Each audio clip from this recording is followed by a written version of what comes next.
Next सवाल जिसकी हम बात करेंगे, इसका नाम है kth level of a tree.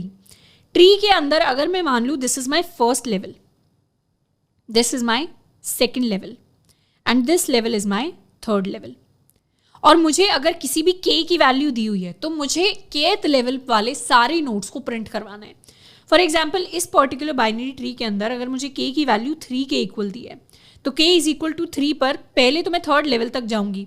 This is my first level, this is my second level, this is my third level, और यहाँ के सारे नोट्स को मुझे करवाना है प्रिंट। तो नोट्स हो जाएंगे मेरे पास 4, 5, 6 and 7 which will be the output. अब इस सवाल को हम दोनों फैशन से कर सकते हैं, यानी इसको आइटरेटिवली भी कर सकते हैं, इसको रिकर्सिव फॉर्म में भी कर सकते हैं। आइटरेटिव फॉर्म में करने का मतलब ये होगा कि मैं इस ट्री के ऊपर लेवल ऑर्डर ट्रिवर्सल लगा दूं। लेवल ऑर्डर ट्रिवर्सल से क्या होगा, अपने लेवल्स को ट्रैक करते जाऊं। जब मैं इस लेवल पर हूं तो लेवल की वैल्यू 1 होगी, इस पर हूं तो 2 होगी, इस पर हूं तो 3 होगी। तो इस तरीके से जैसे ही लेवल की वैल्यू k के इक्वल हो जाए, k becomes equal to my level, वैसे ही मैं वहां के सारे नोट्स को प्रिंट करवा दूं। एक तो ये होगा आइटरेटिव तरीका, इस तरीके को मैं आपको एज अ होमवर्क दे रही हूँ क्योंकि ये बहुत आसान है। दूसरा होगा हमारा रिकर्सिव तरीका, यानी मैं रिकर्सिवली हर एक नोड पर जाऊं और नोड्स के साथ साथ मैं उनके लेवल्स को पास करूं, और जैसे ही मैं kth लेवल पर पहुंच जाऊं, किसी भी नोड पर अगर मैं पहुंची हूं और उसके लिए उसकी लेवल की इंफॉर्मेशन k के इक्वल है तो वहां पर मैं उस नोड के डेटा को प्रिंट करवा दूंगी। ये वाला तरीका भी बहुत आसान है, बट हम इसको रिकर्सिवली करने वाले हैं। अब रिकर्सिवली करने की अप्रोच ये रहेगी कि मुझे क्या करना है, मैं मान लूंगी कि मेरे रूट के लिए, मतलब इस नोड के लिए मेरे पास लेवल दिया हुआ है ऑलरेडी 1 के इक्वल और मेरी k की वैल्यू मुझे गिवन है 3 के इक्वल। हम क्या करने वाले हैं, हम एक तरीके से प्री ऑर्डर ट्रिवर्सल करने वाले हैं। प्री ऑर्डर में सबसे पहले तो मैं चेक कर लूंगी क्या रूट का लेवल जो है, जो रूट के लिए लेवल गिवन है वो मेरे k की वैल्यू के इक्वल है। अगर नहीं है तो उसको प्रिंट नहीं करवाएंगे, अगर इक्वल हो जाएगा तो हम उसको प्रिंट करवा देंगे। फिर रूट कॉल लगाएगा अपने लेफ्ट सब ट्री को। लेफ्ट सब ट्री के लिए लेवल हो जाएगा, अगर इसका 1 था तो इसका 2 हो जाएगा, यानी इसमें हम ऐड कर देंगे 1 को, तो इसके लिए लेवल आ जाएगा 2 के इक्वल। अब 2 चेक करेगा कि क्या उसकी वैल्यू मेरे k इज इक्वल टू 3 के बराबर है। अगर नहीं है तो इसके लिए भी लेफ्ट सब ट्री को कॉल लग जाएगी। फिर हम आ जाएंगे 4 के ऊपर, 4 का लेवल बन जाएगा 2 + 1 विच इज इक्वल टू 3। अब हम चेक करेंगे क्या 3 की वैल्यू k के इक्वल है, तो इक्वल हो गई तो हम उस नोड को प्रिंट करवा देंगे, तो आउटपुट में आ जाएगा मेरे पास 4। इसके बाद मैं आ जाऊंगी वापस 2 पर। 2 क्या करेगा, अब राइट सब ट्री के लिए कॉल लगाएगा तो मैं 5 पर आ गई। 5 के लिए लेवल इसने पास किया एज 3। 3 के लिए अब देखेंगे क्या 3 की वैल्यू मेरे k के इक्वल है, तो इस केस में ट्रू रिटर्न हो जाएगा, तो यहाँ पर मैं प्रिंट करवा दूंगी अपने 5 को। उसके बाद मैं 2 से भी वापस आ जाऊंगी 1 पर। 1 अब चेक करेगा अपने राइट सब ट्री के लिए। इन चीज़ों को मैं हटा देती हूँ। अब 1 जैसे ही अपने राइट सब ट्री पर आ गया, इसके लिए मेरे पास वैल्यू आई 2 के बराबर। अब ये 2 इस के से कंपेयर होगा, वैल्यू इक्वल नहीं है तो इसको प्रिंट नहीं करवाना। फिर हम आ जाएंगे लेफ्ट सब ट्री में। लेफ्ट सब ट्री में 6 के लिए जो मेरे पास लेवल पास होगा that will be equal to 3। 3 is equal to k, तो यहाँ मैं प्रिंट करवा दूंगी अपने नोड 6 को। उसके बाद मैं वापस जाऊंगी 3 पर, फिर आ जाऊंगी 7 पर, यानी 3 के राइट सब ट्री के अंदर। 3 के राइट सब ट्री में आई तो मैंने चेक किया 7 के लिए। 7 के लिए मेरे पास लेवल था 3। This level is equal to the value of k की वैल्यू के इक्वल है, मतलब मैं अपने नोड को प्रिंट करवा दूं तो मेरे आउटपुट में आ जाएंगे मेरे पास 4 नोड्स 4, 5, 6 एंड 7। तो मुझे क्या करना है, रिकर्सिवली पहले तो मैं अपने नोड के लिए चेक कर लूं क्या उसका जो लेवल है वो मेरे k के बराबर है। अगर नहीं है तो उसके इसमें प्रिंट नहीं करवाना, अगर है तो उसको प्रिंट करवा दें। फिर मैं अपने लेफ्ट चाइल्ड के लिए कॉल लगा दूं अपने लेवल में +1 भेजकर, और मैं अपने राइट चाइल्ड के लिए कॉल लगा दूं अपने लेवल में +1 भेजकर। इसका सूडो कोड कुछ ऐसा रहेगा कि मेरे पास फंक्शन होगा k लेवल करके, और इसमें मेरे पास आ रही होगी पैरामीटर में अपनी रूट, और उसके साथ साथ आएगा मेरे पास अपने नोड का लेवल एंड उसकी वैल्यू k। अब हर रूट के लिए मैं चेक कर लूंगी कि अगर मेरा जो लेवल है that becomes equal to k, उस केस में तो मुझे क्या करना है, उस केस में मुझे प्रिंट करवा देना है अपने रूट के डेटा को, और फिर मुझे कॉल लगा देनी है k level of root dot left के लिए। यहाँ पर हो जाएगा लेवल +1 एंड k। फिर मैं कॉल लगा दूंगी k लेवल को फॉर माई रूट का right, my level +1 and k। अब जैसे ही यहाँ पर मैं लॉजिकली सोच सकती हूँ कि जैसे ही मुझे अपना रूट का लेवल k के इक्वल मिल गया, क्या मुझे इससे नीचे जाने की ज़रूरत है? मतलब अगर मेरे पास इस ट्री के अंदर लेवल की वैल्यू k की वैल्यू मेरे पास 2 के इक्वल होती, यहाँ पर 2 होता, तो मैं इस लेवल के जैसे ही 3 को प्रिंट करवाती, क्या मुझे 6 और 7 तक जाने की ज़रूरत है? नहीं है ज़रूरत, क्योंकि ये तो मुझे पता ही है इनका लेवल मेरे लेवल से हमेशा +1 ही होगा। तो अगर 3 आंसर था तो उसके लिए उसके चाइल्ड को कॉल करने की ज़रूरत नहीं है। तो जैसे ही मैं यहाँ पर प्रिंट करवा दूँ वैसे ही मैं यहाँ से रिटर्न भी करवा दूँ। जिस केस में मैं लेवल पर पहुँच गई उसके चाइल्ड नोड्स पर मुझे जाने की ज़रूरत नहीं है, चाइल्ड सब ट्रीज पर जाने की ज़रूरत नहीं है, तो वहाँ से मैं सीधा कर जाऊंगी रिटर्न। इसका बेस केस ये होगा कि अगर किसी भी पॉइंट पर मेरा रूट जो है नल के इक्वल हो जाता है तो वहाँ से मैं सिंपली रिटर्न कर जाऊंगी। क्यों?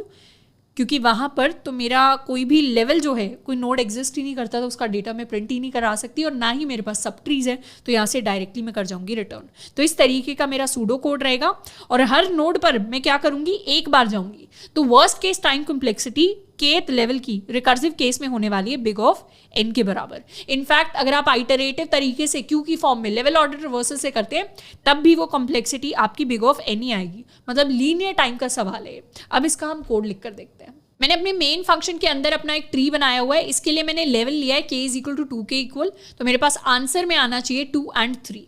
मैं एक फंक्शन लिखने वाली हूँ, public static void k level. के लेवल के अंदर एक तो मेरे पास रूट आएगी, एक मेरे पास अपना लेवल आएगा, एंड एक मेरे पास आ रहा होगा अपनी वैल्यू के इक्वल।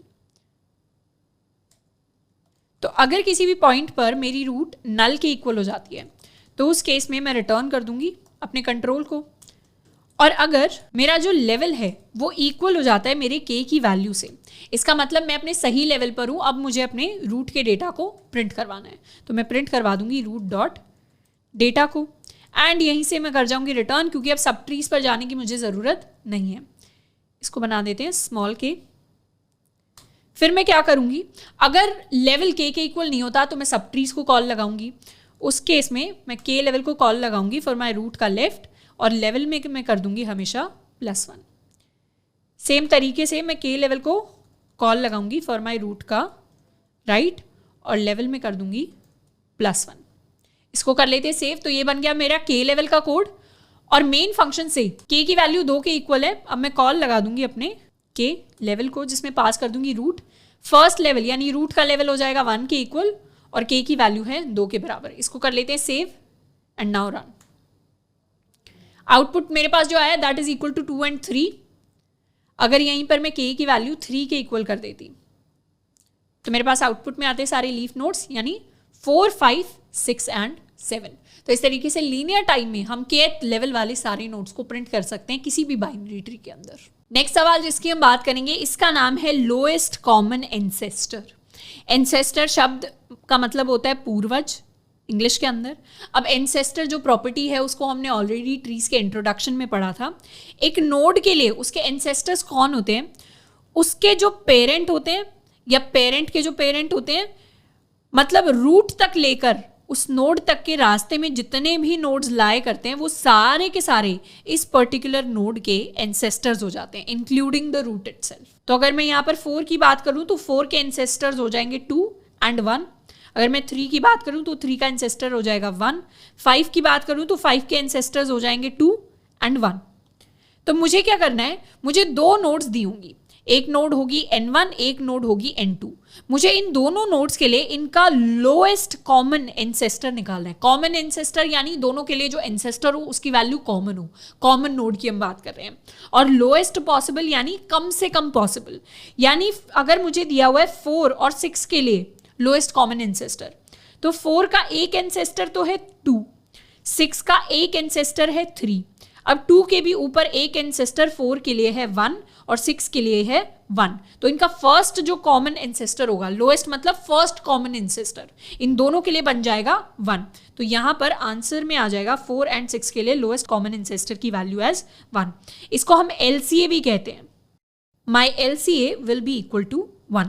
अगर मुझे n1 इज इक्वल टू 4 दिया हुआ है और n2 इज इक्वल टू 5 दिया हुआ है, तो 4 के लिए एंसेस्टर्स हो जाएंगे 2 and 1, 5 के लिए एंसेस्टर्स हो जाएंगे 2 and 1। तो इनका लोएस्ट कॉमन एंसेस्टर क्या होगा, वो होगा 2 के बराबर, जो सबसे पहले आता है। तो यहाँ पर भी 4 and 5 के लिए LCA बन जाएगा 2 के बराबर। तो लोएस्ट कॉमन एंसेस्टर किसी भी नोड्स के लिए वो होता है कि अगर नोड्स तक आप रूट की तरफ जाएं और इस नोड से रूट की तरफ जाएं, तो सबसे पहला जो कॉमन नोड आएगा 2 will be my common node, that will be my LCA। यहाँ से भी 4 से अगर हम रूट की तरफ जाते और 6 से हम रूट की तरफ जाते तो फर्स्ट जो कॉमन लिंक आता है दैट विल बी 1, तो 1 बन जाता है मेरे पास मेरा LCA। तो LCA को निकालने की जो हमारी अप्रोच रहती है उसमें मान लेते हैं मेरे पास N1 दिया हुआ है 4 के इक्वल, N2 दिया हुआ है 6 के equal, this is my N1 and this is my N2। Logically सोचें तो लॉजिकली हमने क्या किया, लॉजिकली मुझे इस नोड से लेकर अगर रूट तक जाना है और इस नोड से लेकर अगर रूट तक जाना है तो मैं क्या करूं, इनका पूरा पाथ ही निकाल लूं। पहले तो मैं पाथ 1 निकाल लूं विच इज माई N1 का पाथ, जिसके अंदर मैं वो सारे नोड स्टोर करवा लूं जो उसके पाथ में लाए करते हैं जैसे ही हम रूट से लेकर नोड तक जाते हैं, नोड से लेकर रूट तक जाते हैं। मान लेते हैं मैं रूट से शुरुआत कर रही हूं और सबसे पहले मेरे पास आ गई नोड नंबर 1, फिर मेरे पास आ गई नोड नंबर 2 एंड फिर मेरे पास आ गई नोड नंबर 4। तो ये हो गया मेरा पाथ। पाथ कहाँ से कहाँ तक का, मेरे रूट से लेकर मेरी नोड का पाथ। इस पाथ को मैंने स्टोर करा लिया 1 2 4। दूसरा मैं कैलकुलेट करूंगी अपने पाथ नंबर 2 को विच इज माई N2 का पाथ। N2 के पाथ के लिए मैंने दोबारा से एक एरे बना सकती हूँ मैं, नहीं तो मैं एक एरे लिस्ट भी बना सकती हूँ। और ये पाथ होगा N2 तक जाने का जब सबसे पहले मैं 1 पर जाऊंगी, फिर मैं 3 पर जाऊंगी, फिर मैं 6 पर जाऊंगी। तो मेरे पास जब N1 का पाथ आ गया रूट से नोड का और मेरे पास N2 का पाथ आ गया रूट से नोड का, तो मैं क्या कर सकती हूँ, इन पाथ्स को मैं ट्रेवर्स करना शुरू कर सकती हूँ। अब जैसे ही इन पाथ्स के अंदर जो मेरा लास्ट कॉमन नोड होगा वही मेरा LCA होगा। मतलब मैंने 2 पॉइंटर्स लिए, एक यहाँ पर है एक यहाँ पर है, इनको देख लूँ क्या इनकी वैल्यू कॉमन है। 1 और 1 की वैल्यू हाँ कॉमन है, मतलब 1 N1 का भी एंसेस्टर है, 1 N2 का भी एंसेस्टर है, तो 1 एक कॉमन एंसेस्टर बन गया है। अब 1 के बाद देख लेती हूँ, 1 के बाद यहाँ पर 2 आ रहा है, यहाँ पर 3 आ रहा है, ये कॉमन नहीं है, तो यहाँ पर जो लास्ट कॉमन एंसेस्टर था वो 1 ही था, इसीलिए मेरा जो LCA बन जाएगा वो बन जाएगा 1 के इक्वल। एक और एग्जाम्पल पर इसको ड्राई रन कर सकते हैं। मान लेते हैं इस बार N1 एंड N2 की वैल्यूज मेरे पास डिफरेंट दी हुई है। इस बार N1 है 4 एंड N2 है मेरे पास 5 के इक्वल। तो सबसे पहले तो मैं पाथ 1 कैलकुलेट कर लूंगी N1 के लिए। N1 के लिए जो पाथ 1 आएगा that will be equal to, सबसे पहले 1 स्टोर हो जाएगा उसमें, फिर 2 स्टोर हो जाएगा उसमें, फिर मेरे पास 4 स्टोर हो जाएगा। उसी तरीके से अब अगर मैं पाथ 2 कैलकुलेट करूं अपने N2 के लिए तो उसमें भी मेरे पास कुछ वैल्यू स्टोर हो जाएंगी। सबसे पहले मैं 1 पर आ जाऊंगी, उसके बाद मैं 2 पर आ जाऊंगी एंड उसके बाद मैं 5 को स्टोर करवा दूंगी। तो 2 पॉइंटर्स में चला दूंगी, एक यहाँ पर है एक यहाँ पर है। 1 एंड 1 कंपेयर होंगे, क्या दोनों सेम है? सेम है तो मैं एक एक आगे बढ़ जाऊंगी, इसको इसके साथ कंपेयर कर लूंगी। 2 और 2 कंपेयर होंगे, क्या दोनों सेम है? मतलब दोनों सेम है। सेम होने का मतलब है कि 1 भी N1 का एंड N2 दोनों का एंसेस्टर है एंड 2 भी N1 एंड N2 दोनों का एंसेस्टर है, क्योंकि 1 इसके पाथ में भी आता है और 1 इसके पाथ में भी आता है, 2 इसके पाथ में भी आता है एंड 2 इसके पाथ में भी आता है। उसके बाद मैं चेक करूंगी एक आगे जाकर 4 एंड 5 पर, क्या 4 एंड 5 सेम है? 4 एंड 5 सेम नहीं है, 4 एंड 5 की वैल्यूज डिफरेंट है। मतलब जो लास्ट कॉमन वैल्यू थी वो थी मेरे 2 की, तो मेरा LCA क्या बन जाएगा? LCA बन जाएगा 2 के इक्वल। तो मुझे क्या करना है, मुझे हर बार अपना रूट से लेकर नोड तक का पाथ कैलकुलेट करना है। This will be my first step. Second step is कि एक लूप चला दो और उसमें लास्ट कॉमन नोड निकाल लो। जो मेरी लास्ट कॉमन नोड होगी वही बन जाएगा मेरा LCA के इक्वल। अब सबसे पहले फर्स्ट स्टेप को थोड़ा डिटेल में डिस्कस कर लेते हैं। फर्स्ट स्टेप क्या हो जाएगा? फर्स्ट स्टेप इज कि आपको रूट से लेकर नोड तक का पाथ निकालना है। मैं एक फंक्शन बना लूंगी ट्रेवर्सल नाम का, या इसको मैं बना दूंगी गेट पाथ। गेट पाथ के अंदर अगर मैं अपनी रूट को पास कर दूं, साथ के साथ अपनी नोड को पास कर दूं, और मैंने एक एरे लिस्ट को पास किया है पाथ टाइप का, जिसके अंदर मैं अपना पाथ स्टोर कराने वाली हूं। तो सबसे पहले तो मेरा जो पाथ नाम का एरे लिस्ट है उसके अंदर रूट ही स्टोर हो जाएगा, 1 स्टोर हो जाएगा, फिर मैं आ जाऊंगी 2 पर तो 2 स्टोर हो जाएगा, फिर मैं आ जाऊंगी 4 पर तो 4 स्टोर हो जाएगा। तो इस तरीके से मैं अपने नोड्स को स्टोर कराते जाऊंगी। मान लेते हैं मुझे पाथ सर्च करना है 5 का, तो 5 का पाथ सर्च करने के लिए सबसे पहले मैं जाऊंगी इस रूट पर, मैं 1 को यहाँ पर स्टोर करा दूंगी, फिर जाऊंगी 2 पर तो 2 को यहाँ पर स्टोर करा दूंगी, फिर जाऊंगी 4 पर, 4 को भी स्टोर करा दूंगी। 4 क्या करेगा? फिर अपने लेफ्ट सब ट्री को कॉल लगाएगा नल, नल बोलेगा यहाँ पर तो नोड एग्जिस्ट ही नहीं करता, ये फॉल्स रिटर्न कर देगा। फिर ये राइट सब ट्री को कॉल लगाएगा, ये भी बोलेगा कि यहाँ पर नोड एग्जिस्ट नहीं करता, ये भी फॉल्स रिटर्न कर देगा। तो 4 के पास फॉल्स आएगा, मतलब 4 या 4 से नीचे कोई भी हमारा नोड नंबर 5 एग्जिस्ट नहीं करता, तो 4 भी क्या करेगा, फॉल्स रिटर्न कर देगा। जैसे ही 4 फॉल्स रिटर्न करेगा वैसे ही 4 को मैं अपने पाथ से हटा दूंगी, क्योंकि 4 को अब पाथ में आने की जरूरत नहीं है, क्योंकि 5 तक का रास्ता 4 के थ्रू होकर नहीं जाता। अब 2 के पास लेफ्ट सब ट्री से तो फॉल्स आ गया, अब वो राइट सब ट्री से पूछेगा। राइट सब ट्री में मैं अब कॉल लगा दूंगी 5 को, और 5 को मैं पाथ में लिख दूंगी। इसके साथ साथ 5 रिटर्न करेगा ट्रू को। अब 2 के पास यहाँ से फॉल्स आया, यहाँ से ट्रू आया। ट्रू एक भी साइड से आ जाता है, मतलब 2 पाथ के अंदर एग्जिस्ट करता है, चाहे चाइल्ड के अंदर एग्जिस्ट करता हो, पर जाएगा तो 2 के थ्रू ही। तो 2 को भी हम इंटैक्ट रखेंगे एरे लिस्ट में। फिर 2 रिटर्न कर देगा 1 को ट्रू। 1 को भी पता चल जाएगा कि लेफ्ट सब ट्री में मेरा नोड एग्जिस्ट करता है, तो 1 भी पाथ के अंदर आ जाएगा। तो इस तरीके से रूट से लेकर नोड तक के पाथ के अंदर मेरे सारे के सारे एंसेस्टर्स प्लस मेरा नोड इटसेल्फ मैं एक एरे लिस्ट के अंदर ऐड कर देती हूँ। एक और अगर मैं ड्राई रन करना चाहूँ, मान लेते इस बार मुझे फाइंड करना है 3 के एंसेस्टर्स को, तो मैं क्या करूँगी, सबसे पहले तो मैं 1 को ऐड कर दूंगी। 1 पूछेगा 2 से, 2 भी ऐड हो जाएगा। 2 पूछेगा 4 से, 4 भी ऐड हो जाएगा। 4 पूछेगा अपने लेफ्ट सब ट्री से, लेफ्ट सब ट्री बोलेगा मेरे पास नोड नहीं है लेफ्ट सब ट्री के अंदर, तो ये रिटर्न कर देगा फॉल्स। 4 के पास एक फॉल्स आ गया, फिर राइट सब ट्री के पास से भी इसके पास फॉल्स आएगा। फिर 4 को पता चल जाएगा कि left sub tree right sub tree दोनों में एग्जिस्ट नहीं करता, मतलब मैं पाथ का पार्ट नहीं बन सकता, तो 4 यहाँ से कर जाएगा रिमूव। उसके बाद 4 भी 2 को रिटर्न करेगा फॉल्स। उसके बाद 2 5 से पूछेगा, 5 ऐड हो जाएगा। फिर लेफ्ट सब ट्री से पूछेगा, फॉल्स रिटर्न करेगा। राइट सब ट्री भी फॉल्स रिटर्न करेगा, तो 5 भी मेरे पाथ से रिमूव हो जाएगा। उसके बाद 5 को भी रिटर्न करना पड़ेगा 2 को फॉल्स। तो मेरे पास लेफ्ट से भी फॉल्स आया, राइट से भी फॉल्स आया, मतलब जो भी नोड है वो मेरे इस 2 के सब ट्री के अंदर तो एग्जिस्ट नहीं करता, तो मतलब 2 मेरे पाथ का पार्ट नहीं हो सकता। तो 2 भी 1 को रिटर्न कर देगा फॉल्स। यहाँ से 2 1 को रिटर्न कर देगा फॉल्स। इसको मैं हटा देती हूँ फॉर क्लैरिटी। और जैसे ही 2 ने फॉल्स को रिटर्न किया वैसे ही 2 मेरे पाथ से हट जाएगा। अब 1 क्या करेगा, राइट सब ट्री से पूछेगा। जैसे ही पूछेगा 3 को ऐड कर देगा, 3 को ऐड करेगा और यहीं पर इसको नोड मिल गया है, तो यहाँ से हम कर देंगे रिटर्न ट्रू। तो 1 भी इंटैक्ट रहेगा, 3 भी इंटैक्ट रहेगा, और ये 1 से लेकर 3 तक का पाथ मेरे पास स्टोर हो जाएगा। तो इस तरीके से हम अपने पाथ को स्टोर करवाएंगे। जैसे ही मैंने पाथ को स्टोर करवा लिया, फिर क्या करना है, फिर सिंपली एक लूप लगाना है। लूप में मेरे पास एक पॉइंटर होगा जो एक एक आगे बढ़ता जाएगा, और मुझे क्या करना है, अपना सेकेंड स्टेप के अंदर मुझे एक लूप चलाना है from i is equal to 0 to, जब तक पाथ 1 की लेंथ से छोटा नहीं रहता i, एंड पाथ 2 की लेंथ से छोटा नहीं रहता है, मतलब इन दोनों पर लूप ट्रेवर्स करना है, तो दोनों से i छोटा होना चाहिए। और मुझे फाइंड आउट करना है अपना last common ancestor. Last common ancestor will be my lowest common ancestor in these paths. इसके लिए अब हम एक बार कोड लिखने वाले हैं। मेन फंक्शन के अंदर मुझे अपना ये ट्री दिया है, एंड n1 की वैल्यू मेरे पास है 4 के इक्वल, n2 की है 5 के इक्वल। तो इन दोनों का कॉमन एंसेस्टर मुझे पहले से ही पता है कि मेरे पास 2 होने वाला है। मैं फंक्शन लिखने वाली हूँ to find out the common ancestor. Public static, इसका रिटर्न टाइप हो जाएगा वॉइड, या फिर इसको हम नोड भी दे सकते हैं। नाम मैं इसको दूंगी LC, लोएस्ट कॉमन एंसेस्टर। इसके अंदर एक तो मेरे पास रूट आएगी, इस रूट का और साथ के साथ मेरे ट्री के अंदर n1 एंड मेरे पास n2 गिवन हो। तो इन दोनों नोड्स के लिए मुझे इनका lowest common ancestor find out करना है इस रूट के अंदर। तो सबसे पहले तो मैं इन दोनों का पाथ फाइंड आउट कर लूँ। मैं एक एरे लिस्ट बना लेती हूँ of integer path 1 is equal to new array list. उसके अलावा एक और array list of integer path 2 is equal to new array list.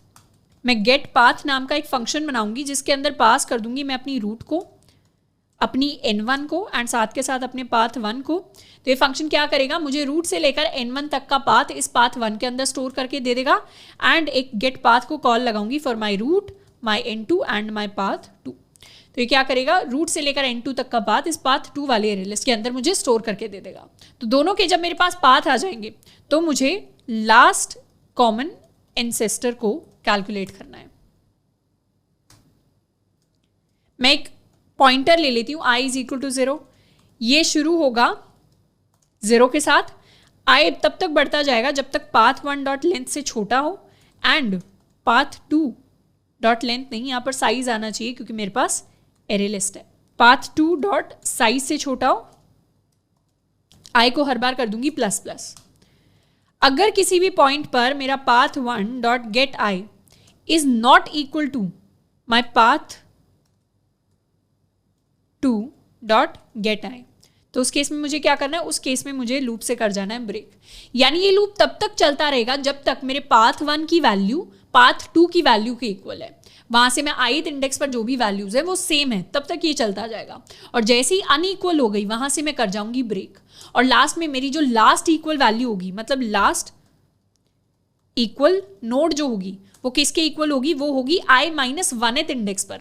i minus 1th index पर क्यों, क्योंकि ये जब लूप ब्रेक करेगा तो जो i की वैल्यू होगी वो अनइक्वल नोड्स की तरफ पॉइंट कर रही है। जैसे ही पाथ के अंदर इक्वल नोड्स होंगी मेरे पॉइंटर की वैल्यू i माइनस 1 होगी, तो मेरा जो LCA होगा, node LCA, that will be equal to path 1 dot get i minus 1। तो जो मेरा पाथ वैल्यू होगी उसके अंदर जो i माइनस 1th वैल्यू होगी वो बन जाएगी मेरे LCA की वैल्यू। एक बार इस गेट पाथ फंक्शन को हम बना लेते हैं, तो public static void get path, इसका रिटर्न टाइप इनफैक्ट बूलियन रखते हैं। बूलियन से हमें पता चलता रहेगा कि जिस भी नोड तक का हम पाथ स्टोर करने की कोशिश कर रहे हैं वो नोड एक्चुअली कौन से सब ट्री के अंदर एग्जिस्ट करता है। तो गेट पाथ के अंदर मेरे पास पैरामीटर है मेरा रूट, इसके साथ साथ मेरे पास आ जाएगा मेरा नोड n एंड मेरा array list of integer my path।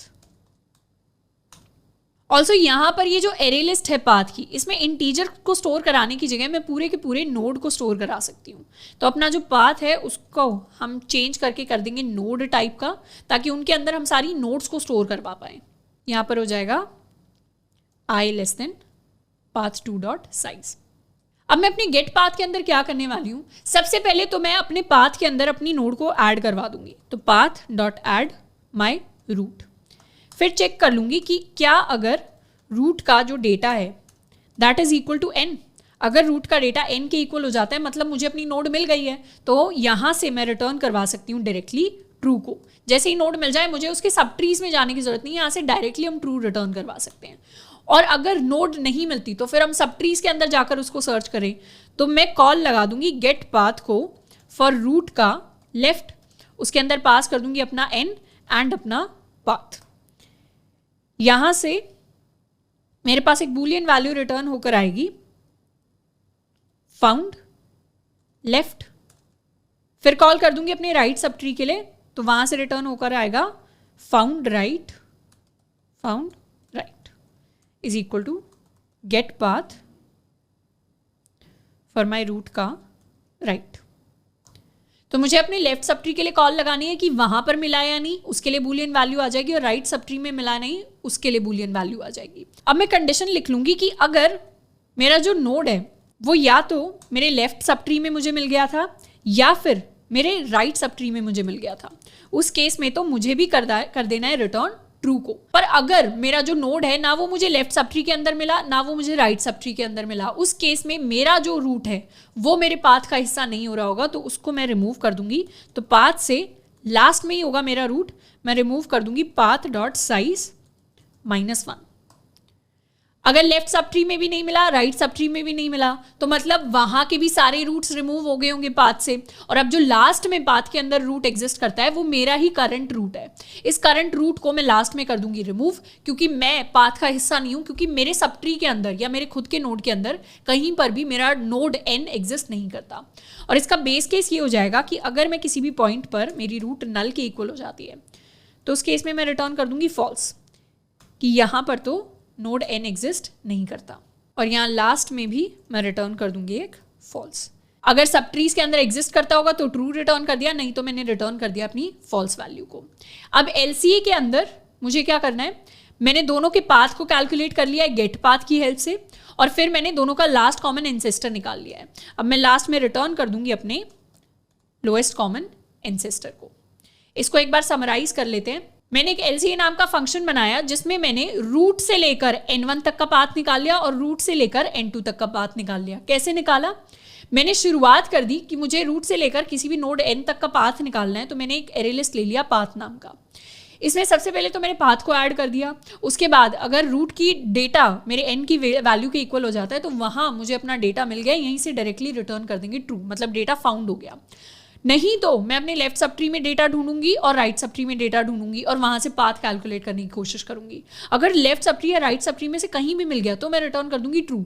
अगर कहीं भी नहीं मिला तो मतलब मेरा वाला करंट रूट भी पाथ का पार्ट नहीं है, उस केस में मैंने पाथ से रिमूव कर दिया अपने करंट रूट को which is at my last index, और यहाँ से मैं रिटर्न कर दूंगी फॉल्स को। अब जैसे ही दोनों पाथ मेरे पास आ गई, मैं एक लूप चला दूंगी i इज इक्वल टू 0 से लेकर दोनों के एरे लिस्ट के साइजेस तक जाएगा, और जैसे ही दोनों अनइक्वल हो जाएं, अनइक्वल वैल्यूज आ जाएं, वैसे ही मैं ब्रेक कर जाऊंगी इस लूप से। और लास्ट इक्वल वैल्यू क्या होगी, i पर अनइक्वल हुए हैं तो i-1 वाली लास्ट इक्वल वैल्यू होगी, जिसको मैंने रिटर्न कर दिया एज माई LCA।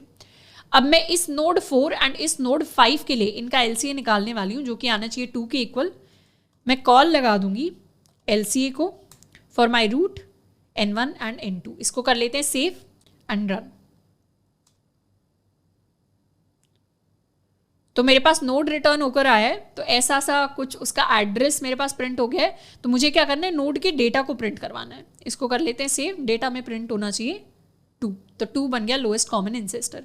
यहीं पर अगर मैं 4 को और 7 को ले लेती तो उनका लोएस्ट कॉमन इंसेस्टर आ जाता 1 के इक्वल। तो N2 को अगर मैं 7 बना दूं, इसको कर लेते हैं सेव, तो इस बार LCA आ जाएगा 1 के इक्वल। अब ये जो पूरा प्रोसेस है, इसमें टाइम कॉम्प्लेक्सिटी की अगर मैं बात करूं तो this is my linear time complexity process, क्योंकि पाथ को कैलकुलेट करने में भी मुझे लीनियर टाइम लगेगा। ये पूरे ट्री के नोड्स पर हर एक नोड पर जाएगा ये वाला जो रिकर्सिव फंक्शन है, तो एक बार जाने में n टाइम लगेगा, तो यहाँ पर भी बिग ऑफ n लगेगा इस कॉल में, और इस कॉल में भी बिग ऑफ n लगेगा। उसके बाद इस लूप को रन करने में भी बिग ऑफ n टाइम लगेगा, तो 3 times n is equal to big of n। तो लीनियर टाइम में मैंने अपने लोएस्ट कॉमन इंसेस्टर को फाइंड आउट किया है। बस इसमें हल्की सी मतलब स्पेस कॉम्प्लेक्सिटी वाइज हम क्या कर रहे हैं, 2 डिफरेंट एरे लिस्ट को यूज कर रहे हैं, जिसकी वजह से इसकी स्पेस कॉम्प्लेक्सिटी भी लीनियर हो जाती है। पर एक डिफरेंट अप्रोच एग्जिस्ट करती है जिसके अंदर बिना किसी एक्स्ट्रा स्पेस के, मतलब कांस्टेंट स्पेस के अंदर और लीनियर टाइम के अंदर हम सिंगल पास में अपने लोएस्ट कॉमन इंसेस्टर को फाइंड आउट कर सकते हैं। तो अप्रोच 2 के अंदर अगर मैं अपने N1 is equal to 4K and N2 is equal to 6K lowest common ancestor को फाइंड आउट करने की कोशिश कर रही हूँ। अगर मुझे LCA निकालना है तो क्या मैं कह सकती हूँ, it is the first parent जिसके सब ट्री के अंदर मेरा N1 एंड N2 दोनों एग्जिस्ट करते हैं। इसको कहने का क्या मतलब हुआ, अगर 4 एंड 6 के लिए मुझे LCA निकालना है तो क्या मैं कह सकती हूँ इनका फर्स्ट एंसेस्टर, पेरेंट नहीं, यहाँ पर मैं एंसेस्टर कहूंगी, इसको एंसेस्टर लिख लेते हैं। ये वो फर्स्ट एंसेस्टर या वो फर्स्ट नोड है जिसके अंदर दोनों N1 एंड N2 एग्जिस्ट करते हैं। यानी 4 एंड 6 2 के सब ट्री के अंदर दोनों एग्जिस्ट नहीं करते, 3 के सब ट्री के अंदर दोनों एग्जिस्ट नहीं करते, लेकिन 1 फर्स्ट ऐसा नोड है जिसके सब ट्री के अंदर 4 भी एग्जिस्ट करता है यहाँ पर, और राइट सब ट्री के अंदर 6 भी एग्जिस्ट करता है यहाँ पर। इसीलिए यहाँ पर 1 बन जाएगा इनका लोएस्ट कॉमन एंसेस्टर। अब मान लेते हैं कि मेरे पास नोड है 4 एंड नोड है 5, तो मैं क्या करूंगी, 1 के अंदर देखने की कोशिश करूंगी क्या इसके left sub tree right sub tree के अंदर दोनों नोड्स एग्जिस्ट करती हैं। तो यहाँ पर लेफ्ट सब ट्री के अंदर दोनों नोड्स एग्जिस्ट करती हैं। फिर 2 के लिए देखने की कोशिश करूंगी क्या 2 के अंदर लेफ्ट सब ट्री के अंदर राइट सब ट्री के अंदर दोनों नोड्स एग्जिस्ट करती हैं। तो हाँ, यहाँ पर लेफ्ट सब ट्री में 4 एग्जिस्ट करता है, राइट सब ट्री में 5 एग्जिस्ट करता है। फिर 4 के लिए देखने की कोशिश करूंगी क्या यहाँ पर दोनों नोड्स एग्जिस्ट करती हैं। तो यहाँ से मेरे पास फॉल्स रिटर्न हो जाएगा, 5 से भी फॉल्स रिटर्न होगा।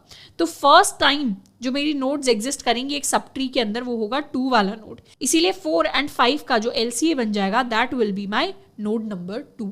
तो पहले मैं क्या करूंगी, पहले मैं जिस अप्रोच को हम अप्लाई करने वाले हैं जिसमें हम अपना वो वाला नोड फाइंड आउट करेंगे जिसके सब ट्री के अंदर मेरे N1 एंड N2 एग्जिस्ट करते हैं। इस अप्रोच का पहले हम कोड लिखेंगे, फिर उसको कोड को इस सवाल के ऊपर हम ड्राई रन करके देखेंगे।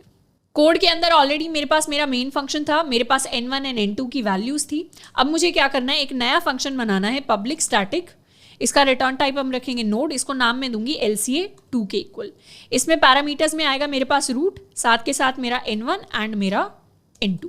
मुझे क्या करना है, सबसे पहले तो मैं रूट से ही कंपेयर कर लूँ।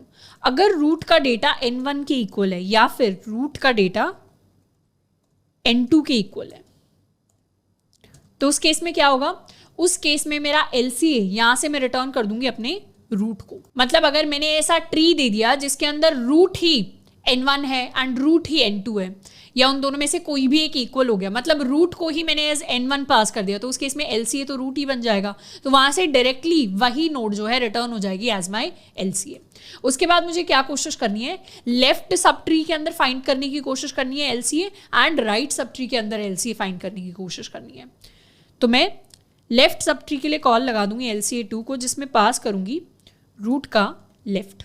तो यहां से मुझे कोई नोड टाइप का लेफ्ट LCA रिटर्न होकर आएगा, जिसकी वैल्यू को मैं स्टोर करा लूंगी। उसके बाद मैं राइट में सर्च करने की कोशिश करूंगी अपना LCA, तो LCA2 को मैं कॉल करा लूंगी फॉर रूट का राइट। तो लेफ्ट सब ट्री में देखना है मेरा LCA लेफ्ट सब ट्री में तो नहीं एग्जिस्ट करता मेरे, या राइट सब ट्री में तो नहीं एग्जिस्ट करता। अब एक वो केस अज्यूम करते हैं जिसमें मेरे लेफ्ट से LCA की कोई वैलिड वैल्यू आई, बट मेरा जो राइट LCA है that becomes equal to null. यहां पर कोई वैल्यू वैलिड आई लेफ्ट से, राइट से नल आया, मतलब अगर राइट LCA की वैल्यू मेरे पास नल के इक्वल हो जाती है, तो उस केस में क्या मैं कह सकती हूँ, मुझे डायरेक्टली लेफ्ट LCA को ही रिटर्न करना है। ये केस कौन से वाला केस होगा, मान लेते हैं मेरे पास n1 की वैल्यू है 4 एंड n2 की वैल्यू है 5 के इक्वल। तो इस सब ट्री के अंदर लेफ्ट सब ट्री मुझे क्या रिटर्न करके देगा, ये 4 एंड 5 के लिए कॉमन इंसेस्टर 2 फाइंड आउट कर लेगा और ये मुझे 2 रिटर्न करेगा। 1 के लिए जो राइट सब ट्री होगा वो इसको नल वैल्यू रिटर्न करेगा या कोई इनवैलिड वैल्यू रिटर्न करेगा।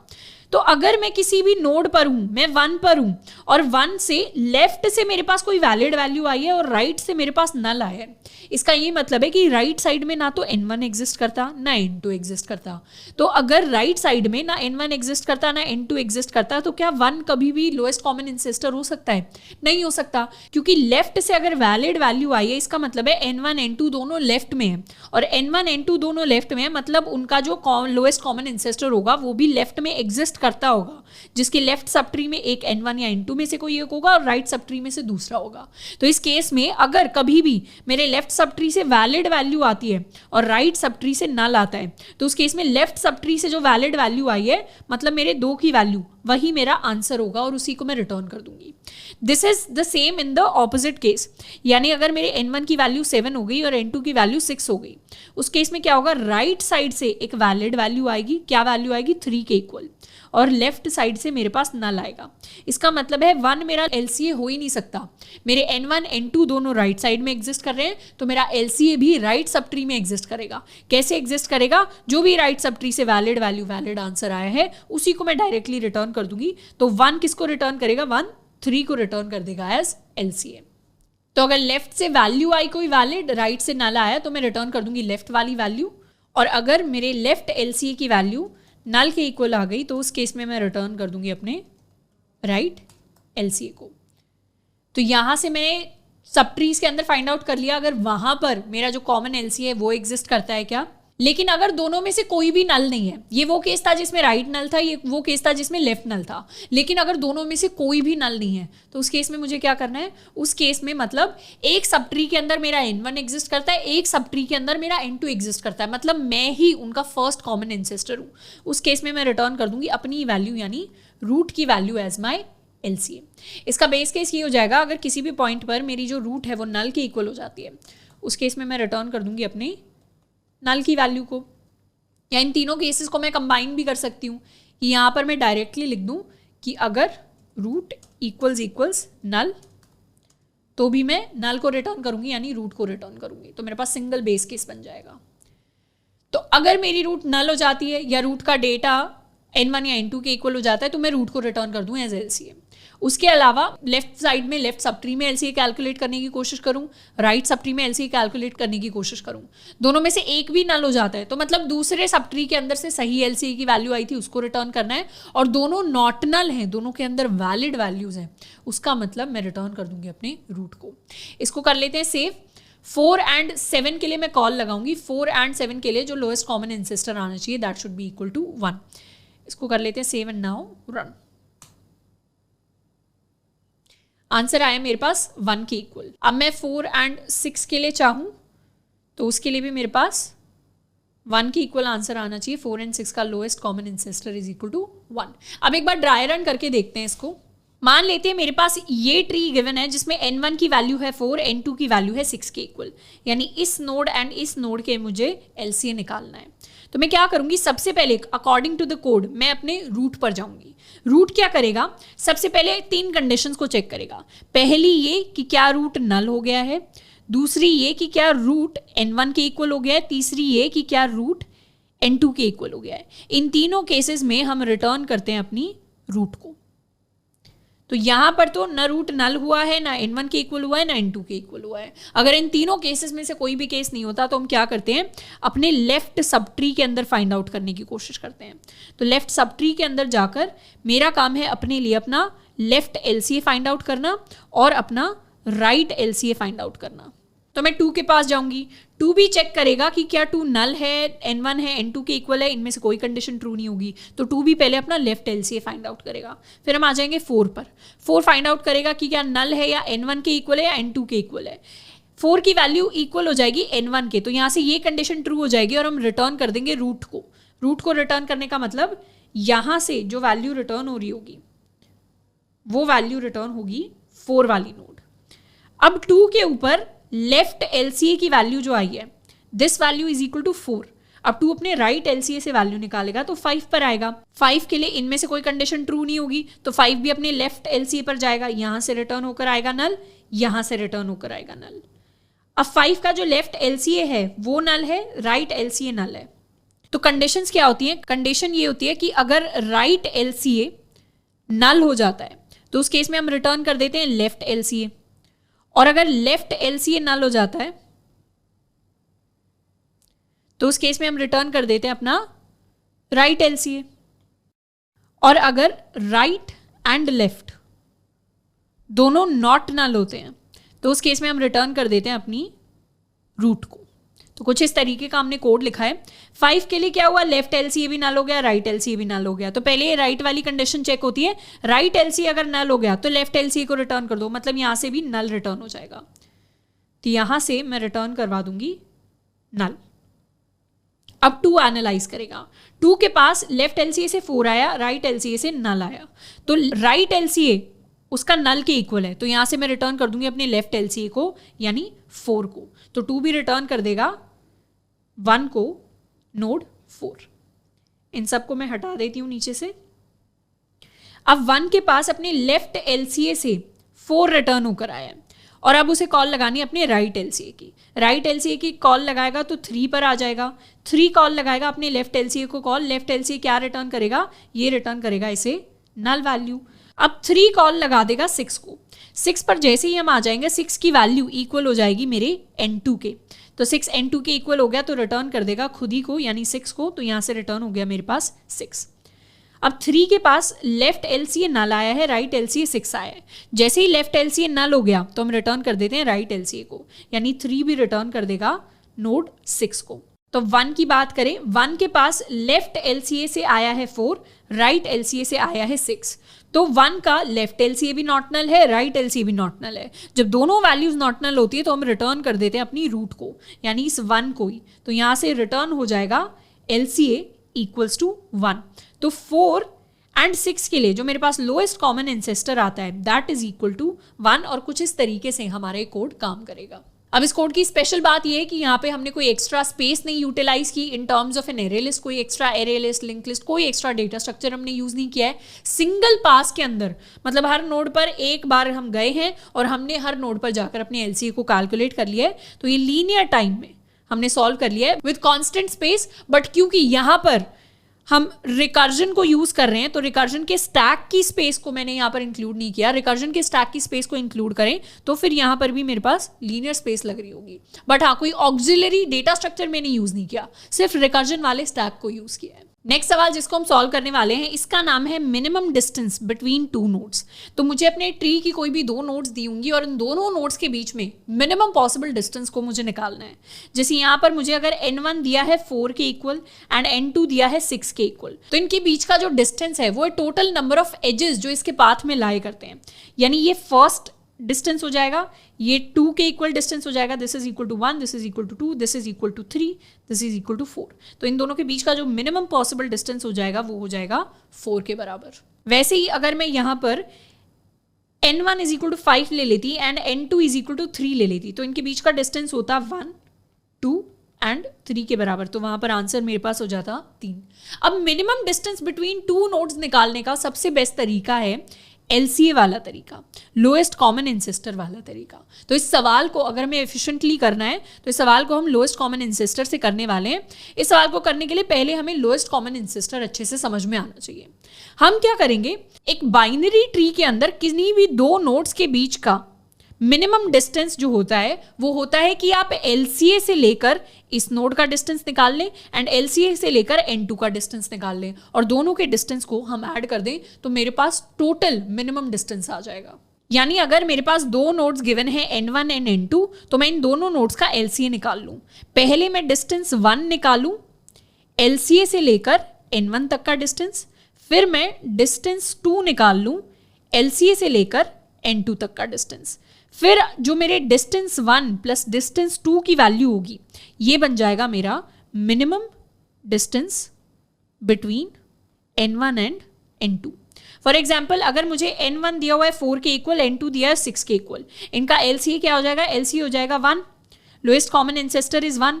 अब 4 एंड 1 के बीच का डिस्टेंस इज 2, 1 एंड 6 के बीच का distance is 2, 2 plus 2 is equal to 4, तो मेरा आंसर बन जाएगा minimum distance between N1 and N2 is equal to 4। तो मुझे सिंपली अपने LCA को निकाल लेना है। अब LCA को निकालने के लिए ऑलरेडी हमने सवाल किया हुआ है तो उस कोड को हम समझ सकते हैं अच्छे से कि LCA को कैसे निकालते हैं।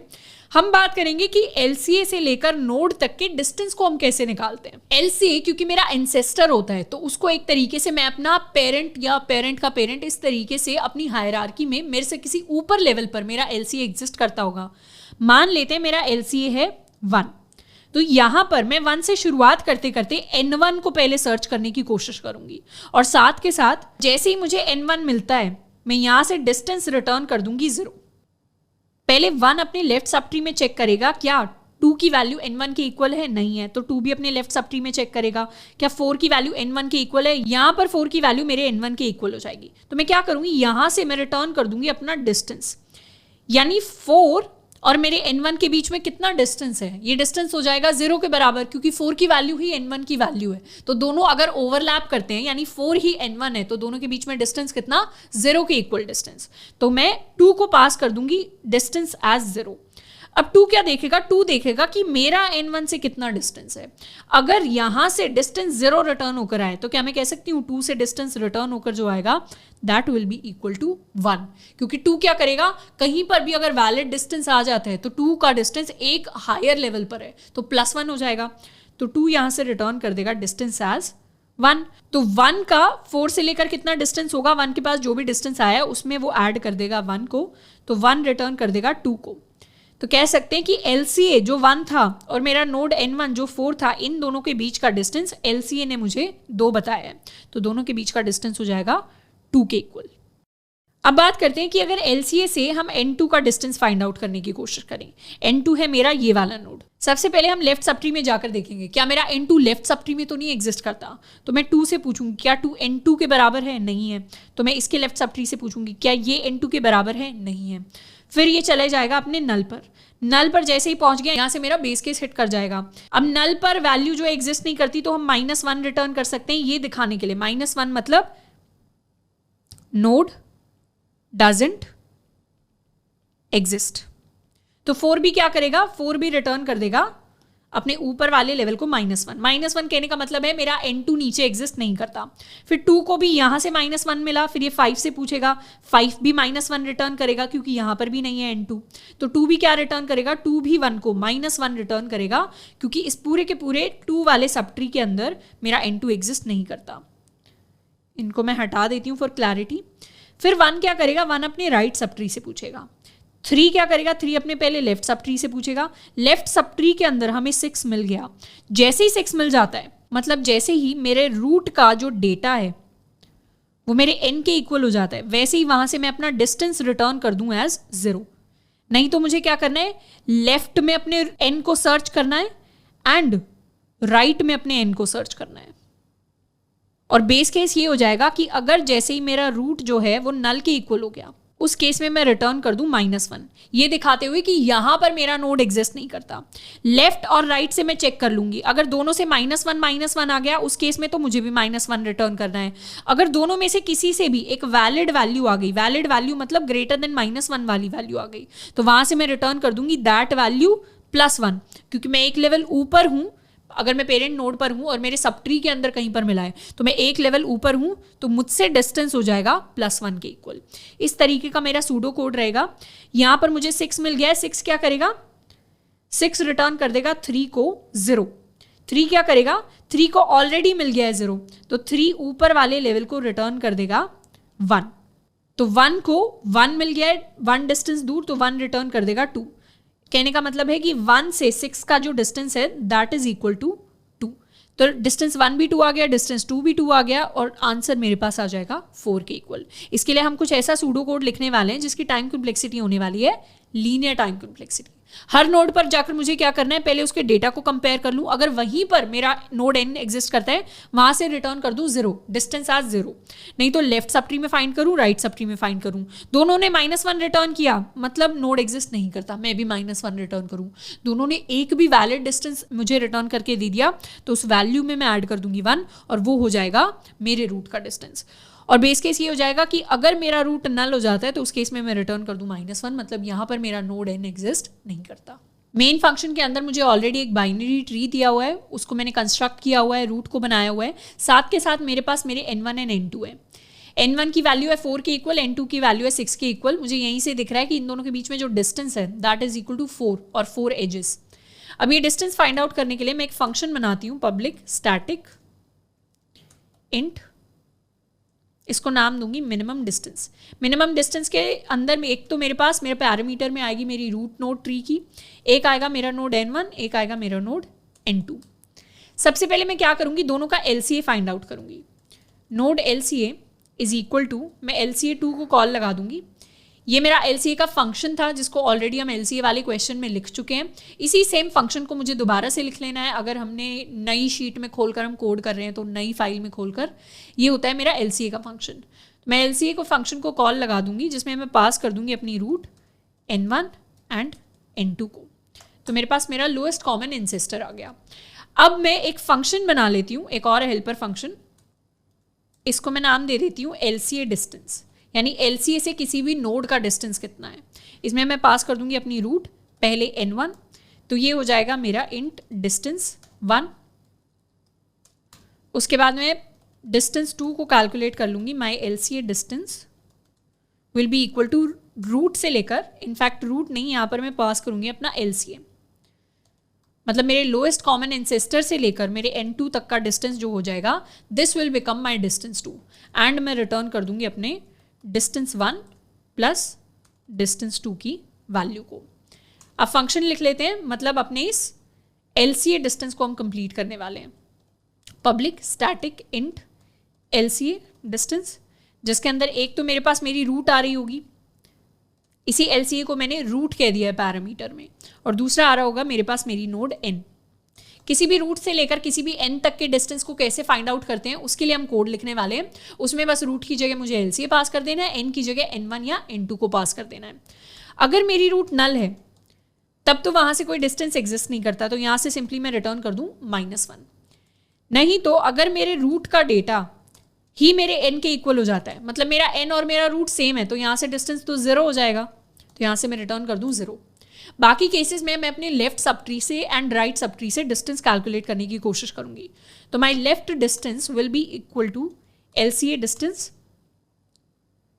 रूट का left 2n, and right distance is equal to LCA distance for root का राइट एंड माई n।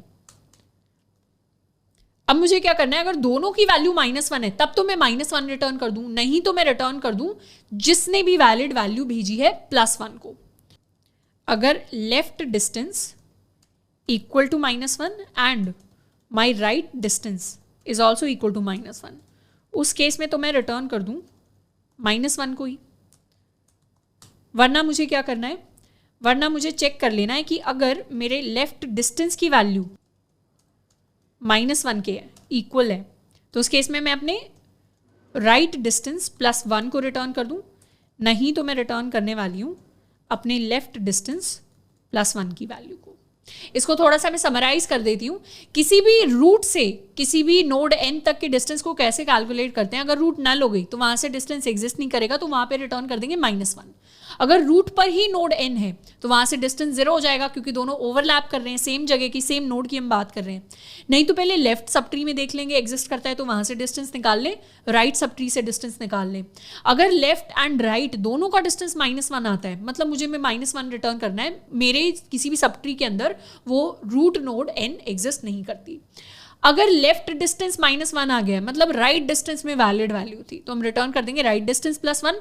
नहीं तो राइट डिस्टेंस के अंदर -1 आ गया तो लेफ्ट डिस्टेंस +1 को रिटर्न कर दिया। तो ये हो गया मेरा LCA डिस्टेंस। मिनिमम डिस्टेंस में पहले LCA से N1 तक का डिस्टेंस, फिर LCA से N2 तक का डिस्टेंस, दोनों डिस्टेंसेस को मैं ऐड कर दूंगी और वो बन जाएगा मेरा फाइनल मिनिमम डिस्टेंस की वैल्यू। मैं मेन फंक्शन के अंदर क्या करने वाली हूँ, एक कॉल लगा दूंगी मैं अपने मिनिमम डिस्टेंस को, जिसमें पास कर दूंगी root N1 as 4, N2 as 6। इसको कर लेते हैं सेव एंड नाउ रन। तो मेरे पास आंसर आया 4 के इक्वल, मतलब 4 एंड 6 के बीच में 4 एजेस का डिफरेंस है, which is my minimum distance. यहीं पर अगर 6 को हटाकर मैं इसको 5 कर दूं तो अब मेरे पास LCA आएगा 2 के बराबर and minimum possible distance will be equal to 2। इसको भी करते हैं रन, तो आंसर आ गया मेरे पास 2 के इक्वल। तो इस तरीके से हम minimum possible distance find out करते हैं between 2 nodes in a binary tree. Next सवाल जिसकी हम बात करने वाले हैं, इसका नाम है kth ancestor of a node. kth ancestor यानी किसी भी पर्टिकुलर नोड के लिए मुझे उसका kth एंसेस्टर निकालना है। जैसे ये बाइनरी ट्री जो मुझे गिवन है, इसके अंदर मुझे नोड 5 के लिए उसका सेकंड एंसेस्टर निकालना है, जहां पर नोड की वैल्यू है 5 के इक्वल और k की वैल्यू है 2 के इक्वल। इस नोड के लिए इसका जो इमीडिएट पेरेंट होता है ये इसका फर्स्ट एंसेस्टर होता है, तो 2 बन जाएगा मेरा फर्स्ट एंसेस्टर। और पेरेंट का जो पेरेंट होता है मतलब 1, this will be my second ancestor. इसीलिए मैं कह सकती हूं अगर नोड की वैल्यू 5 है, k की वैल्यू 2 है, तो मेरे आंसर की वैल्यू हो जाएगी 1 के इक्वल। अब इस क्वेश्चन को सॉल्व करने की अप्रोच क्या रहेगी? अप्रोच कुछ ऐसी रहेगी कि सबसे पहले तो रूट से शुरुआत करते हुए मैं अपने नोड को सर्च कर लूं। First step would be to find my node, मतलब 1 से पहले मैं लेफ्ट सब ट्री में चेक कर लूं यहां पर एग्जिस्ट करती है क्या, फिर मैं राइट सब ट्री में चेक कर लूं यहां पर एग्जिस्ट करती है क्या। जैसे ही मुझे नोड मिल जाए, सेकेंड स्टेप इज कि अगर किसी भी पॉइंट पर मेरा जो रूट का डेटा है that becomes equal to my node, तो वहां से मुझे रिटर्न कर देना है 0 को। 0 क्या है? 0 बेसिकली मेरा डिस्टेंस है। 0 रूट का और नोड का डिस्टेंस है, और यहां से मैंने 0 को रिटर्न कर दिया तो ऊपर वाले लेवल को क्या रिसीव होगा? अगर मान लेते हैं मुझे 5 के लिए सर्च करना था, मेरा नोड था 5 और k था 2, तो 5 अगर 0 रिटर्न करेगा तो 2 को 0 रिसीव होगा। 2 क्या रिटर्न करेगा? फिर 2 1 रिटर्न कर देगा, और 1 के पास ये जो डिस्टेंस आएगा वो आ जाएगा 1 के इक्वल। 1 देख लेगा क्या उसमें मैं अपना भी डिस्टेंस ऐड कर दूं तो मेरी वैल्यू k के इक्वल हो रही है, मतलब क्या मैं किसी भी नोड का kth एंसेस्टर बन रहा हूं। अगर कोई भी नोड kth एंसेस्टर बन रही है तो वहां पे प्रिंट करवा देंगे हम उस नोड की वैल्यू को। मतलब जो मिनिमम डिस्टेंस वाली मैंने स्ट्रैटेजी निकालने की कोशिश करी थी, कुछ वैसा ही हम कोड लिखने वाले हैं, बस उसमें थोड़े बहुत मॉडिफिकेशंस होंगे। कैसे होंगे मॉडिफिकेशंस? पहले तो मैं चेक कर लूं कि क्या मेरे रूट का डेटा मेरे नोड के डेटा के इक्वल हो रहा है, वहां से रिटर्न कर दिया 0 अगर इक्वल हो रहा है। This is my distance. मुझे हर बार डिस्टेंस को रिटर्न करना है, क्योंकि ये जो मेरा k है ये भी एक तरीके से डिस्टेंस है। किसके बीच में डिस्टेंस है? मेरे एंसेस्टर और मेरी नोड के बीच का डिस्टेंस। उसके बाद मैं क्या करूं? अपना लेफ्ट डिस्टेंस कैलकुलेट कर लूं एंड अपना राइट डिस्टेंस कैलकुलेट कर लूं। अब लेफ्ट डिस्टेंस राइट डिस्टेंस दोनों की वैल्यू अगर -1 आ गई तब तो मुझे भी -1 रिटर्न करना है, और अगर दोनों में से किसी ने भी वैलिड वैल्यू मुझे दे दी तो उस वैलिड वैल्यू में मैं चेक करूंगी कि वो डिस्टेंस +1 क्या ये वैल्यू k के इक्वल हो रही है। अगर ये वैल्यू k के इक्वल हो रही है मतलब अपनी नोड का kth एंसेस्टर मैं ही हूं, तो उस केस में मैं प्रिंट करवा दूंगी अपने रूट के डेटा को। लॉजिक क्या रहेगा, लॉजिक ये रहेगा कि हर नोड पर जाकर सबसे पहले तो मैं चेक कर लूं क्या मेरी वैल्यू उस नोड की वैल्यू के इक्वल है। अगर इक्वल है तो मतलब वहां से डिस्टेंस 0 के इक्वल हो जाएगा। नहीं तो लेफ्ट में सर्च करके वहां का डिस्टेंस फाइंड आउट करूं, राइट में सर्च करके वहां का डिस्टेंस फाइंड आउट करूं। अगर दोनों ने -1 रिटर्न किया तब तो मैं -1 रिटर्न कर दूं। नहीं तो किसी एक ने अगर वैलिड वैल्यू को रिटर्न किया तो उस डिस्टेंस में मैं ऐड कर दूं 1 को, और जो डिस्टेंस में 1 को ऐड करने के बाद वैल्यू आएगी, मतलब इस नोड से इस नोड पर जो भी डिस्टेंस 1 पास हुआ है अगर, तो उसमें 1 को मैंने ऐड कर दिया तो 2 वैल्यू आ गई। अगर वो वैल्यू k के इक्वल है तब मैं प्रिंट करवा दूं अपने रूट के डेटा को। इसके लिए एक बार हम कोड लिखकर देखते हैं। मुझे मेन फंक्शन के अंदर मेरा एक ट्री गिवन है, साथ के साथ मुझे मेरी नोड्स गिवन है, एंड मेरे n की वैल्यू है 5 के इक्वल, मेरे k की वैल्यू है 2 के इक्वल। आंसर मेरे पास आना चाहिए 1। मैं अपना एक फंक्शन बनाती हूँ पब्लिक स्टैटिक, इसको रिटर्न टाइप में दूंगी इंट, क्योंकि हर बार मैं डिस्टेंस से ट्रैक करना चाहती हूँ तो हर बार डिस्टेंस रिटर्न होगा। नाम मैं इसको देती हूँ k एंसेस्टर। k एंसेस्टर के अंदर एक तो मेरे पास मेरी रूट आएगी, उसके अलावा मेरे पास नोड वैल्यू n आएगी, एंड मेरे पास आएगा मेरा डिस्टेंस k। तो लॉजिक मेरा ये था कि अगर रूट का डेटा कभी भी मेरे n के इक्वल हो जाता है, मतलब मेरी रूट का डेटा और n ओवरलैप करते हैं, तो उनके बीच का डिस्टेंस 0 के इक्वल होना चाहिए, तो मैं रिटर्न कर दूंगी 0। नहीं तो मैं कैलकुलेट करूंगी अपने लेफ्ट डिस्टेंस को, which will be k ancestor में पास कर दूंगी रूट का लेफ्ट n एंड k। उसके अलावा कैलकुलेट कर सकती हूँ अपने राइट डिस्टेंस को। Right distance will be k ancestor root का राइट n एंड k। अब जैसे left distance and right distance मेरे पास कैलकुलेट होकर आ गया, तो मुझे क्या करना है, सबसे पहले तो ये चेक कर लूँ दोनों -1 तो नहीं है। -1 कहने का मतलब है कि जिस नोड को मुझे फाइंड आउट करना है मैं उसका एंसेस्टर हूं ही नहीं। एंसेस्टर नहीं हूं तो मेरे सब ट्री के अंदर एग्जिस्ट नहीं करती होगी, सब ट्री के अंदर एग्जिस्ट नहीं करती होगी तो वहां से -1 रिटर्न होकर आएगा। तो अगर left distance is equal to -1 and my right distance is equal to -1, उस केस में मैं रिटर्न करने वाली हूँ -1। मतलब यहां पर वो नोड एग्जिस्ट करती नहीं है, तो वहां से मैं डिस्टेंस बता ही नहीं सकती, मैं उसका kth एंसेस्टर नहीं हूं। वरना मैं इन दोनों का मैक्सिमम निकाल लूं, मैक्सिमम निकाल लूंगी तो वैलिड वैल्यू आ जाएगी, क्योंकि एक -1 होगी, एक 0 होगी, 1 होगी, तो वो मैक्सिमम में ही आ जाएगी। तो int maximum is equal to math dot max of my left distance and my right distance. और मुझे क्या चेक करना है, मुझे ये चेक करना है अगर मैक्सिमम जो वैल्यू है +1 becomes equal to my k, मतलब मेरे सब ट्री के अंदर वो नोड एग्जिस्ट करती है और मैं उसका kth एंसेस्टर हूं, मतलब वहां उस नोड से लेकर मेरे तक का डिस्टेंस जो है k के इक्वल है, तो वहां मुझे प्रिंट करवा देना है अपने रूट के डेटा को। और लास्ट में मैं रिटर्न कर दूंगी अपना distance which is going to be equal to maximum +1। ये हो जाएगा मेरा खुद का डिस्टेंस। इसका बेस केस ये होगा कि अगर रूट की वैल्यू कभी भी नल हो जाती है तो उस केस में हम रिटर्न कर रहे होंगे -1 को एज आर डिस्टेंस। तो k एंसेस्टर काम कैसे किया, हर बार मैं चेक कर लूं क्या मैं रूट के नोड के ऊपर ही खड़ी हूं, तो अगर नोड की वैल्यू रूट की वैल्यू सेम है तो वहां से रिटर्न कर दूंगी डिस्टेंस को 0। नहीं तो लेफ्ट डिस्टेंस राइट डिस्टेंस में कैलकुलेट कर सकती हूँ। उसके अलावा देख लूंगी दोनों तरफ नहीं मिला तो मतलब मैं एंसेस्टर हुई नहीं, मुझे भी रिटर्न करना है -1। नहीं तो दोनों का मैक्सिमम मैं निकाल दूंगी which will be my valid distance. Valid distance +1 अगर k के इक्वल हो गया तो मतलब मैं ही kth एंसेस्टर हूं, मुझे अपनी वैल्यू प्रिंट करनी है, नहीं तो मुझे रिटर्न करना है मैक्स +1। इसको कर लेते हैं सेव। मेन फंक्शन से अब कॉल लगाएंगे। कॉल लगाने वाली हूं मैं kth एंसेस्टर को for root n and k। इसको कर लेते हैं सेव। आंसर में मुझे पता है मेरे पास प्रिंट होना चाहिए 1, तो आंसर में आ गई है वैल्यू 1। अगर मैं 4 के लिए उसका फर्स्ट एंसेस्टर निकालना चाहूं तो 4 के लिए फर्स्ट एंसेस्टर होता है उसका इमीडिएट पेरेंट, यानी 2 मेरे पास प्रिंट होकर आना चाहिए। तो यहां पर वैल्यू आ गई है 2 के इक्वल। तो कुछ इस तरीके से यूजिंग डिस्टेंस हम कैलकुलेट करते हैं अपना kth एंसेस्टर किसी भी नोड के लिए।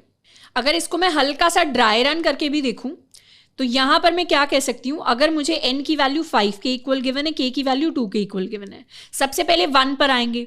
1 देखेगा वो तो नोड नहीं है तो 1 अपना लेफ्ट डिस्टेंस कैलकुलेट करेगा, फिर 2 पर आएंगे, 2 भी अपना लेफ्ट डिस्टेंस कैलकुलेट करेगा, फिर 4 पर आएंगे, 4 अपने लेफ्ट सब ट्री को कॉल लगाएगा तो यहां से रिटर्न होकर 4 अपने लेफ्ट सब ट्री को कॉल लगाएगा तो यहां से रिटर्न होकर आएगा -1 और राइट सब ट्री से भी -1। तो 4 भी क्या रिटर्न कर देगा, 4 भी रिटर्न कर देगा -1। 4 के -1 रिटर्न करने का मतलब है कि मेरी नोड 4 के सब ट्रीज के अंदर एग्जिस्ट नहीं करती, तो वहां पर मेरा जो नोड एग्जिस्ट नहीं करेगा तो 4 भी मेरा एंसेस्टर नहीं होगा। अब 2 के पास लेफ्ट सब ट्री से -1 आ गया, अब राइट सब ट्री में चेक करेगा। राइट सब ट्री में 5 के पास गया, 5 के पास जैसे ही गया ये कंडीशन ट्रू हो जाएगी कि रूट का data is equal to my node.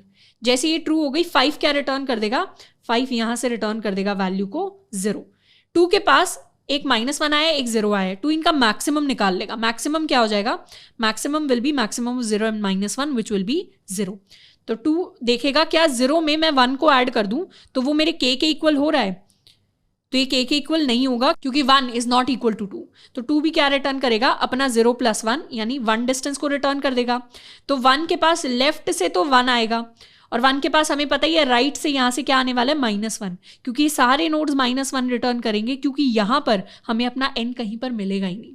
तो 1 के पास लेफ्ट से अगर 1 आया, राइट से -1 आया, तो 1 क्या करेगा, 1 एंड -1 का मैक्सिमम निकालेगा विच विल बी 1। उसमें 1 को ऐड करके देखेगा is this equal to k, तो इसकी वैल्यू आ जाएगी 2 एंड k भी है 2, तो ये दोनों सेम हो जाएंगे। इसीलिए हम आंसर में प्रिंट कर देंगे अपने रूट के डेटा को यानी 1 को, और 1 भी फाइनली रिटर्न कर देगा अपना डिस्टेंस विच इज 1 + 1 = 2। तो कुछ इस तरीके से हमारे kth एंसेस्टर हम निकालते हैं किसी भी पर्टिकुलर नोड के लिए। नेक्स्ट सवाल जिसकी हम बात करेंगे ये है transform to a sum tree. किसी भी ट्री को मुझे उसके सम ट्री की फॉर्म में कन्वर्ट करना है। सम ट्री कहने का मतलब है कि पहले अगर कोई भी नोड मेरे पास थी और उसका कुछ लेफ्ट सब ट्री था एंड इसका अपना कुछ राइट सब ट्री था और नोड के अंदर अपना कुछ डेटा था, तो अब ये नोड कुछ इस तरीके से ट्रांसफॉर्म हो जाएगी कि नोड के डेटा की जगह अब यहां आ जाएगा लेफ्ट सब ट्री का total data plus my right sub tree का टोटल डेटा।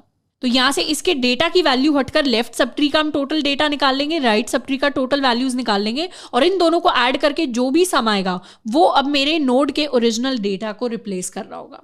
जैसे सो आई कैन से कि हर नोड के अंदर it will be the sum of left and right subtrees. जैसे अगर मैं लीफ लेवल से शुरुआत करूं, लीफ में 4 का लेफ्ट सब ट्री की वैल्यू 0 हो जाएगी, राइट सब ट्री की वैल्यू 0 हो जाएगी क्योंकि लीफ नोड के नीचे दोनों वैल्यूज नल होती हैं। तो यहां पर 4 की जगह आ जाएगा 0। 5 भी लीफ नोड है, उसका भी लेफ्ट में नल राइट में नल, तो यहां पर भी आ जाएगा 0। 6 का भी लेफ्ट नल राइट नल, यहां भी आ जाएगा 0। 7 की जगह भी आ जाएगा मेरे पास 0। 2 की अगर मैं बात करूं, 2 के लेफ्ट सब ट्री में लाई करता है 4, राइट सब ट्री में लाई करता है 5, दोनों का सम इज 9। तो 2 के डेटा को हटाकर हम यहां पर 9 को लिख देंगे। 3 के लेफ्ट सब ट्री में 6 आता है, राइट सब ट्री में 7 आता है, तो दोनों का सम मेरे पास 13 हो जाएगा। तो 3 की वैल्यू को हटाकर हम यहां पर 13 लिख देंगे। 1 की अगर मैं बात करूं तो लेफ्ट सब ट्री में आता है 4 + 5 + 2 this is 11 and right sub tree में आता है 6 + 7 13 + 3 16। तो 1 को हटाकर हम क्या लिख देंगे, value 11 + 16 that is equal to 27। तो इस तरीके से हम एक सम ट्री के अंदर ट्रांसफॉर्म करने वाले हैं इसको, और ये बिल्कुल सिंपल सा कोड रहेगा जैसा कोड हमने सम को कैलकुलेट करने के लिए यूज किया था शुरुआत में अपनी ट्री में। ये बहुत ही ईजी लेवल का सवाल है। कोशिश करिए आप अभी वीडियो को पॉज करना है और इस सवाल की अप्रोच को खुद से सॉल्व करना है। इनफैक्ट आप में से मैक्सिमम स्टूडेंट्स इसका कोड खुद ही लिख पाएंगे because this is a very easy question. बस दिखने में हमें थोड़ी वैल्यूज कंफ्यूजिंग लग सकती हैं क्योंकि मैथ शायद हम इतना करते नहीं है कैलकुलेशन वाला। इसकी अप्रोच की अगर बात करें तो अप्रोच ऐसी रहेगी कि मैं हर नोड के लिए क्या करूं, सबसे पहले तो इसके लेफ्ट सब ट्री का मैं सम निकाल लूं और उसके राइट सब ट्री का मैं सम निकाल लूं। लेफ्ट सब ट्री के नोड्स का सम एंड राइट सब ट्री के नोड्स का सम। फिर क्या करूं, अपने डेटा को किसी डेटा वेरिएबल के अंदर मैं स्टोर कर लूं, यानी रूट का डेटा बन जाएगा डेटा के इक्वल, एंड रूट के डेटा को चेंज करके मुझे बता देना है लेफ्ट सम प्लस राइट सम, और यहां से मैं डायरेक्टली रिटर्न कर दूंगी अपने डेटा को। तो हर लेवल क्या करेगा, अपनी वैल्यू को चेंज करके अपने ओरिजिनल डेटा को ऊपर सेंड कर देगा। अगर रूट की वैल्यू कभी भी नल हो जाती है तो उस केस में मुझे क्या करना है, यहां से मुझे रिटर्न कर देना है 0। तो नल के डेटा को मैं एज 0 कंसिडर कर रही हूं। तो जैसे ही हम 1 पर आएंगे, 1 क्या करेगा, लेफ्ट सब ट्री का सम निकालने की कोशिश करेगा, ये भी अपने लेफ्ट सब ट्री का सम निकालने की कोशिश करेगा, ये भी अपने लेफ्ट सब ट्री का सम निकालेगा, तो ये 0 पर आ जाएगा। नल क्या करेगा, इसको 0 रिटर्न कर देगा नल नोड, और राइट साइड वाला भी नल नोड इसे 0 वैल्यू रिटर्न करेगा। 4 के पास क्या हो जाएगा, 4 के पास लेफ्ट से भी 0 आया, राइट से भी 0 आया, तो 4 खुद को ट्रांसफॉर्म करके अपनी वैल्यू को चेंज कर देगा टू 0 एंड खुद रिटर्न कर देगा, यहां से 4 रिटर्न कर देगा 4 को, यानी अपनी वैल्यू को। क्या मैं कह सकती हूँ 2 के लिए लेफ्ट सब ट्री का सम वही वैल्यू होगी जो ये वैल्यू रिटर्न करेगा? यहाँ पर छोटी सी हम वेरिएशन करने वाले हैं अपनी अप्रोच के अंदर। मेरे पास जो रिटर्न होकर आएगा वो एक्चुअली मेरे लेफ्ट चाइल्ड की वैल्यू होगी एंड मेरे राइट चाइल्ड की वैल्यू होगी। जैसे 4 क्या कर रहा है, अपनी वैल्यू को रिटर्न कर रहा है, ऐसे ही मैं भी अपनी वैल्यू को रिटर्न करूंगा। तो हर बार रिटर्न में हम अपनी सेल्फ की, रूट की वैल्यू को रिटर्न करते हैं। और ये सेम ही रिकर्सिव फंक्शन काम कर रहा होगा। मान लेते हैं इसको, फंक्शन को मैंने नाम दिया ट्रांसफॉर्म, जिसके अंदर मैंने रूट का लेफ्ट पास किया है। दोबारा से ट्रांसफॉर्म के अंदर मैंने रूट का राइट पास किया है। ट्रांसफॉर्म फंक्शन क्या करेगा, इसको सम ट्री में ट्रांसफॉर्म कर देगा, लेफ्ट सब ट्री को, और लेफ्ट चाइल्ड की वैल्यू रिटर्न कर देगा। राइट सब ट्री को सम ट्री में ट्रांसफॉर्म कर देगा और राइट चाइल्ड की वैल्यू रिटर्न कर देगा। फिर डेटा की वैल्यू को मैं अलग से स्टोर करा लूंगी। मेरे रूट का डेटा क्या बन जाएगा, रूट का डेटा बन जाएगा एक्चुअली मेरे पूरे लेफ्ट सब ट्री की वैल्यू प्लस मेरे पूरे राइट सब ट्री की वैल्यू। क्या मैं कह सकती हूं कि लेफ्ट सब ट्री की जो वैल्यू होगी वो बन जाएगी अब मेरे रूट का left plus my left child, और जो मेरे राइट सब ट्री की वैल्यू होगी वो बन जाएगी मेरे रूट के राइट का data plus my right child. क्योंकि लेफ्ट चाइल्ड से सारे नीचे वाले नोड्स ऑलरेडी मेरे रूट के लेफ्ट में स्टोर हो चुके हैं, उसमें बस लेफ्ट चाइल्ड को ऐड करना है। और रूट के राइट के नीचे वाले सारे नोड्स अब रूट की राइट में स्टोर हो चुके हैं और अब उसमें बस राइट चाइल्ड की वैल्यू को ऐड करना है। तो वो बन जाएगा मेरे फाइनल रूट का डेटा, और यहां से मैं रिटर्न करवा दूंगी अपने डेटा को। तो बेसिकली कोड इस तरीके से काम करेगा कि यहां पर 4 ने अगर 4 रिटर्न किया, मतलब अपनी वैल्यू रिटर्न की, फिर हम 5 के पास जाएंगे। 5 जाएगा नल के पास, और नल के पास नल रिटर्न करेगा 5 को 0, ये भी रिटर्न करेगा 0। तो 5 क्या रिटर्न करेगा, 5 अपनी वैल्यू को तो 0 बना लेगा और खुद रिटर्न करेगा अपनी वैल्यू को एज 5। अब अगर मैं 2 की बात करूं, 2 पर आकर क्या होगा, 2 पर आकर हम फर्स्ट टाइम ऑब्जर्व करेंगे कि हमारा कोड काम कैसे कर रहा है। 2 के पास इसके लेफ्ट चाइल्ड की वैल्यू आई है 4, राइट चाइल्ड की वैल्यू आई है 5। तो 2 का जो डेटा बन जाएगा, पहले तो इसके डेटा को 2 में स्टोर करवा लेते हैं, और इस रूट का जो डेटा बन जाएगा दैट विल बी रूट का लेफ्ट, ये वैल्यू अब 0 हो गई है, ये वैल्यू भी 0 हो गई है, that is equal to 0 plus इसका लेफ्ट चाइल्ड 4 प्लस इसका रूट का right which is equal to 0 plus इसका right child which is equal to 5। ये वैल्यू बन जाएगी 9 के इक्वल। तो यहाँ पर 2 को हटाकर हम 9 को लिख देंगे और 2 रिटर्न कर देगा अपनी वैल्यू को, अपने डेटा को एज 2। 2 ने क्या किया, अब अपने रूट के लेफ्ट पर जो नई वैल्यू है उसको लिया और पुरानी वैल्यू को लिया, रूट के राइट में नई वैल्यू है उसको लिया और पुरानी वैल्यू को लिया, चारों वैल्यूज को ऐड करके उसने निकाला 9, जिसने रिप्लेस कर दिया उसके डेटा को, और उसने अपना original data which is equal to 2 return कर दिया अपने पेरेंट को। तो अब इनको हम हटा देते हैं। यहां पर जो अपडेटेड वैल्यू है this is equal to 9, this is equal to 0, this is equal to 0। इसी तरीके से 1 अब क्या करेगा, 1 अब अपने राइट सब ट्री को कॉल लगाएगा, 3 भी लेफ्ट सब ट्री को कॉल लगाएगा, 6 क्या करेगा, अपनी वैल्यू 0 स्टोर कर लेगा और 3 को रिटर्न कर देगा 6।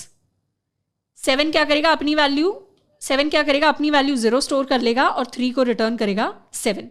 3 क्या करेगा, 3 के पास लेफ्ट चाइल्ड की वैल्यू आई 6 के बराबर, राइट चाइल्ड की वैल्यू आई है 7 के बराबर। इसके पास जो डेटा है 3 का वो अपना डेटा स्टोर कर लेगा और अपने डेटा को बना देगा left child which is 0 plus पुराना 6 प्लस नई value of right child 0 plus पुरानी वैल्यू विच इज 7। ये बन जाएगा 13 के इक्वल। तो 3 की जगह हम स्टोर करवा लेंगे 13 को, और 3 क्या करेगा, ऊपर वाले लेवल को अपनी वैल्यू पुरानी वाली रिटर्न करेगा, यानी 3 रिटर्न करेगा। तो इसको मैं हटा देती हूँ फॉर क्लैरिटी। अब बात करते हैं अपनी रूट नोड की। 1 के पास क्या हुआ, लेफ्ट से 2 आया, राइट से 3 आया, और नई अपडेटेड वैल्यू है 9 एंड 13। तो 1 क्या करेगा, इसके लेफ्ट चाइल्ड की वैल्यू 2 के इक्वल आ गई है, राइट चाइल्ड की वैल्यू 3 के इक्वल आ गई है। अपना डेटा तो स्टोर करवा लेगा 1 कहीं और रूट के डेटा को चेंज करके कर देगा रूट का लेफ्ट, यानी नई वैल्यू प्लस पुरानी value which is equal to 2 plus नई value which is equal to 13 plus पुरानी value which is equal to 3। This becomes 11 plus 16 which is equal to 27। तो 1 अपनी वैल्यू को चेंज करके कर लेगा 27 के इक्वल। तो अब ध्यान से देखें तो ये मेरा पूरा एक सम ट्री बन गया है जिसमें ऊपर 27 है, फिर लेफ्ट में 9 है, राइट में 13 है, और मेरे सारे के सारे लीफ नोड्स ट्रांसफॉर्म हो गए हैं टू वैल्यूज 0। इसी के लिए इसी सेम सूडो कोड को अब हम कोड में कन्वर्ट करने वाले हैं, और ये जो प्रॉपर कोड रहेगा ये हमारा लीनियर टाइम में चलेगा which will be big of n। Main function के अंदर ऑलरेडी मैंने अपने ट्री को बनाया हुआ है, और इसके लिए मेरे पास कुछ ऐसा एक्सपेक्टेड ट्री आना चाहिए। मैं क्या करने वाली हूँ, एक फंक्शन लिखने वाली हूँ पब्लिक स्टैटिक वॉइड टाइप का होगा, मतलब कुछ रिटर्न नहीं होगा, उसी नोड के अंदर सारे ट्रांसफॉर्मेशन हो जाएंगे। इसको मैं नाम दूंगी ट्रांसफॉर्म, इसके अंदर पास करूंगी अपनी रूट नोड।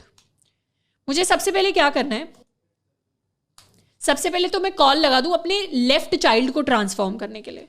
तो मैं ट्रांसफॉर्म को कॉल लगाऊंगी फॉर रूट का लेफ्ट, और यहां से जो भी वैल्यू रिटर्न होकर आएगी उसको मैं स्टोर कर ला लूंगी इन माई लेफ्ट चाइल्ड वेरिएबल। फिर मैं कॉल लगाऊंगी फॉर राइट चाइल्ड, इसका रिटर्न टाइप हम इंटीजर रख लेते हैं ताकि अपनी ओरिजिनल वैल्यूज को ये पास कर पाए। और ट्रांसफॉर्म को कॉल लगा दूंगी फॉर रूट का राइट। फिर मुझे क्या करना है, किसी डेटा वेरिएबल के अंदर स्टोर कर लूँ अपनी रूट का डेटा, जिसको मैं रिटर्न करने वाली हूँ लास्ट में मैं अपने डेटा को रिटर्न करने वाली हूँ। पर रिटर्न करने से पहले मुझे अपनी वैल्यू को चेंज करना है, यानी रूट का जो डेटा है दैट बिकम्स इक्वल टू, अब मेरे रूट का जो लेफ्ट का डेटा है प्लस माई लेफ्ट चाइल्ड, ये हो गई मेरी नई लेफ्ट की वैल्यू, ये हो गई मेरी पुरानी लेफ्ट की वैल्यू, प्लस मेरे रूट के राइट का data plus my right child, ये हो गई मेरे रूट की नई वैल्यू, रूट के राइट की नई वैल्यू, ये हो गई मेरे रूट के राइट की पुरानी वैल्यू। इन चारों वैल्यूज को ऐड करके मैंने अपने सारे सब ट्री का सम लेकर अपने रूट के डेटा के अंदर स्टोर करा दिया और मैंने रिटर्न कर दिया अपने डेटा को। बेस केस यहाँ पर ये होगा, अगर रूट की वैल्यू किसी भी पॉइंट पर नल हो जाती है तो उस केस में वहां से मैं रिटर्न कर दूंगी 0 को। तो इस तरीके से लीफ का जो डेटा होगा वो भी अल्टीमेटली 0 बन जाएगा। ये हो गया मेरा ट्रांसफॉर्म ट्री। साथ के साथ एक प्री ऑर्डर के लिए फंक्शन लिख लेते हैं ताकि हम अपने ट्री को प्रिंट करवा के उसकी वैल्यूज को चेक कर सकें। इसको रिटर्न टाइप दूंगी वॉइड, प्री ऑर्डर को बहुत बार हम लिख चुके हैं, node root, if root is equal to null तो प्री ऑर्डर में हम कर जाते हैं यहां से रिटर्न, नहीं तो प्री ऑर्डर में सबसे पहले हम प्रिंट करवाते हैं अपने रूट का डेटा, उसके बाद कॉल करवाते हैं हम प्री ऑर्डर फॉर रूट का left and then my pre order for root का राइट। ये हो गया मेरे पास प्री ऑर्डर फंक्शन, ये हो गया मेरे पास पूरा ट्रांसफॉर्म फंक्शन। मेन फंक्शन से क्या कॉल करूंगी, पहले तो मैं ट्रांसफॉर्म फंक्शन को कॉल लगाऊंगी अपने रूट के लिए, उसके बाद अपनी जो नई अपडेटेड रूट होगी उसके लिए मैं प्री ऑर्डर को कॉल करूंगी। इसको कर लेते हैं save and run. Pointer exception आया है फॉर 294, लाइन नंबर 294 पर मुझे अपने रूट के लेफ्ट का डेटा तभी मिलेगा जब मेरे रूट का लेफ्ट नल के इक्वल ना हो। तो मैं यहां पर चेक कर लूंगी।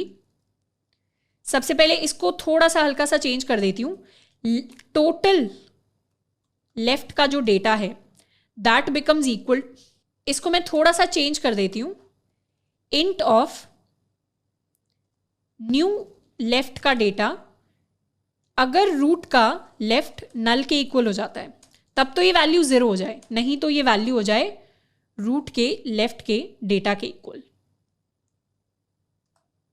तो यहां मैं लिख सकती हूं अपना न्यू लेफ्ट की वैल्यू, अगर रूट का लेफ्ट नल है तो नल हो जाएगी, नहीं तो न्यू लेफ्ट की वैल्यू अगर रूट का लेफ्ट नल है तो 0 हो जाएगी, नहीं तो ये हो जाएगी रूट के लेफ्ट का डेटा। इसी तरीके से मेरा जो न्यू राइट है उसकी वैल्यू अगर रूट का राइट नल के इक्वल है तो उस केस में हो जाएगी 0, नहीं तो ये हो जाएगी रूट के राइट का डेटा। तो यहां मैं लिख दूंगी अपना न्यू राइट। थोड़ा सा ट्रांसफॉर्मेशन किया है क्योंकि वो केस हमने मिस आउट कर दिया जब हम एक्चुअली लीफ पर खड़े हैं। लीफ नोड के लिए जो ये न्यू लेफ्ट एंड ये जो न्यू राइट होगा ये ऑलरेडी नल के इक्वल होगा, तो इसका हम डेटा नहीं निकाल पाएंगे, तो उस केस में हम इनकी वैल्यूज को 0 कंसिडर करेंगे। इसको सेव कर लेते हैं, दोबारा एक बार रन करते हैं। तो इस बार जो प्री ऑर्डर सीक्वेंस निकल कर आया है ये मेरा एक्सपेक्टेड सम ट्री कुछ ऐसा बना होगा, जिसमें सबसे पहले प्री ऑर्डर में प्रिंट हुआ है 27, फिर मेरे पास प्रिंट हुआ है 9, फिर मेरे पास प्रिंट हुआ है 0, उसके बाद मैं राइट सब ट्री में गई हूँ तो दोबारा से 0 प्रिंट हुआ है, फिर मैं 27 के राइट सब ट्री में आई हूँ तो 13 मेरे पास प्रिंट हुआ है, फिर 13 का left and right child which is equal to 0 and 0। तो कुछ इस तरीके से हम अपने ट्री को ट्रांसफॉर्म कर सकते हैं टू अ सम ट्री।